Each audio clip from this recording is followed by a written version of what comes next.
Now we're getting into the holiday spirit. Let's check out a movie license game on the NES. Since we all know how well NES developers use their movie licenses. Home Alone was released on like a bajillion systems in 1991 and 1992, and depending on the system was developed by a different company. It was on NES, Super Nintendo, Game Boy, Amiga, MS-DOS, Sega Master System, Sega Genesis, Sega Game Gear, the Sega. And the game was completely different for nearly every version. Seriously, there were like 5 different versions of this game. Can you imagine how annoying this must have been in the early 90s? Say you had an NES and your buddy Kevin had a Genesis, and you went over to his house and you played some Home Alone.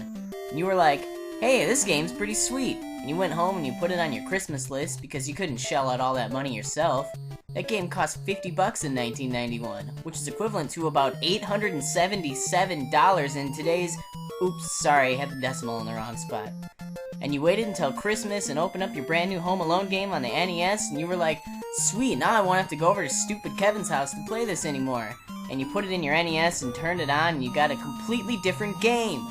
And then you live the rest of your life with a perpetual distrust of your own judgment, only further worsening your... The point is, having so many different versions of Home Alone was weird. It was just... weird. But let's talk about the music. The NES version has a fairly limited soundtrack. There are 3 main connected sections of the map, the main house, the basement, and the tree house, each with its own unique theme. Add the title screen music and the game over music, and there you go. That's your whole soundtrack. If this seems like a pathetic feat to you, consider this. Composer George Sanger wrote all the music for this game in a single day. That's insane! That makes Howard Scott Warshaw's time frame to make E.T. on the Atari 2600 look like enough time to make Chinese Democracy. However, George Sanger was paid around $1,000 for just one day's work, which today would be the equivalent of 17,000... Whoops, there I go again. The soundtrack is pretty forgettable, but it's actually not bad. I especially like the title screen music, which does a good job recreating the creepy, Baroque-inspired music from John Williams' original film score. It practically sounds like a harpsichord. The Castlevania scores pulled this effect off very well too.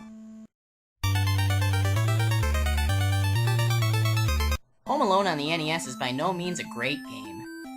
Okay, so it's barely a good one.